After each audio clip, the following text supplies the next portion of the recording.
Good morning guys. तो आज आपके लिए हम मूहर्स स्केल ऑफ हार्डनेस ले आए हैं, जो आपके BSc as well as mining inspector और खासकर आपके सीयूईटी एग्जामिनेशन में बहुत पूछा जाता है। जनरली इसमें हार्डनेस ऑफ मिनरल बताई गई है, जिसमें आपको ये समझ में आएगा कि आपको कैसे कैसे मिनरल्स हार्ड होते हैं, कौन से नॉर्मल होते हैं, कैसे होते हैं। जस्ट आप इसमें देख सकते हैं, यहाँ फिंगर नील लिखा है। फिंगर नील का मतलब है कि आप ये जो टाल्क एंड जिप्सम होते हैं उसे आप फिंगर से ही तोड़ सकते हैं। कैल्साइट रहता है पैनी, मतलब हल्का प्रेशर करके, है ना, उससे तोड़ सकते हैं आप। नाइफ, एपेटाइट को आप नाइफ से काट सकते हैं, है ना। और जो autoclave, quest, topaz and corundum and diamond होता है उसे आपको ग्लास से काटना पड़ेगा। और ध्यान रखिएगा, सबसे लेस, मतलब सबसे लेस नंबर 1 पे है अपना टाल्क, और सबसे हार्डेस्ट मेटल है डायमंड, ठीक है ना। और सबसे ज़्यादा बीच वाले आपके ये सब एपेटाइट ऑटो क्लास कहलाते हैं।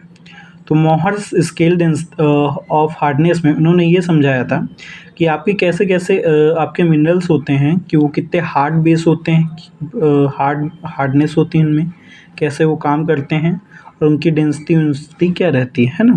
खासकर तो मोहर्स लॉ में उनकी हार्डनेस के बारे में आपको बताया गया है ना। यदि आपको उसकी हार्डनेस पता होगी तभी आप उसकी डेंसिटी के बारे में भी पता लगा सकते हैं। मतलब उनका ये कहना था, यदि आप मेटल की हार्डनेस को लेके चलेंगे तो आप आसानी से किसी भी चीज़ को नाप सकते हैं या उसके बारे में जान सकते हैं, है ना।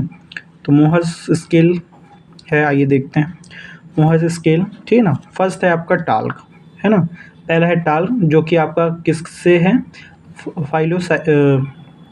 फाइलोसिलिकेट क्लास से वो करता है। क्लास मतलब होता है कि किससे ऑरिजिन हो, या पेरेंट सेल या डॉटर सेल या किसी चीज़ से वो मिलता जुलता है ना। फर्स्ट है आपका टाल्क, फाइलोसिलिकेट। सेकेंड है आपका जिप्सम, जो कि सल्फेट ग्रुप्स क्लास से आपका बिलोंग करता है।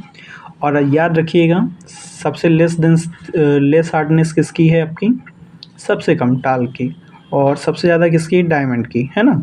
आप ये कह सकते हो टाल्क एंड जिप्सन और डायमंड को रैंडम इज सबसे ज़्यादा हार्डेस्ट। सेकेंड है आपका जिप्सन, जो कि आपके सल्फेट है। थर्ड है आपका कैल्साइट। कैल्साइट पैनी होता है, मतलब आप इसे फोर्स लगा के भी तोड़ सकते हो, है ना। और कैल्साइट का क्या होगा, आपका कार्बोनेट होगा। इसका 4 नंबर है फ्लोराइड। फ्लोराइड का हेलिडाइट्स है क्लास, है ना।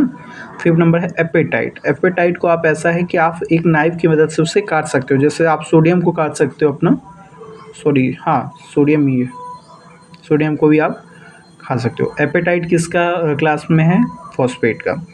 ऑर्थोक्लेस क्या है, ग्लास। जल्दी क्या होता है कि समटाइम्स ग्लास ही डायमंड को काट सकता है। इसके अलावा ऐसा कोई पदार्थ नहीं है जो अपने डायमंड को, कोरेंडम को वो कर सकते। तो जो इसके बाद 6 के डाउन साइड वाले हैं, ये सब हार्डेस्ट मेटल आने लगते हैं, है ना। तो orthoclase, quartz, topaz, corundum and diamond को सिर्फ ग्लास काट सकता है, ठीक है।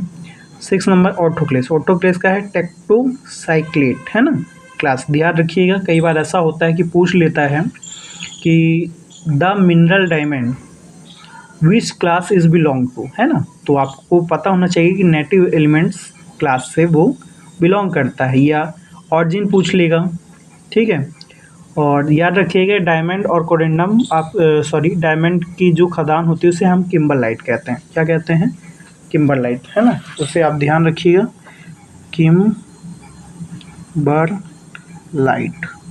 किम्बरलाइट कहते हैं, है ना। कोई ये भी पूछ लेगा, और the mineral ore of diamond, the mineral ore of diamond where he is found, the name of the place belonging to the diamond.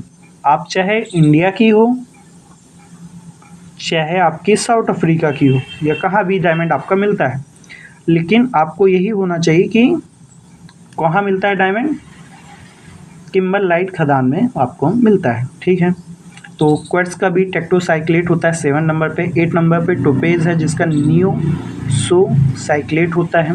Corundum का ऑक्साइड होता है, और डायमंड का नेटिव एलिमेंट होता है ना।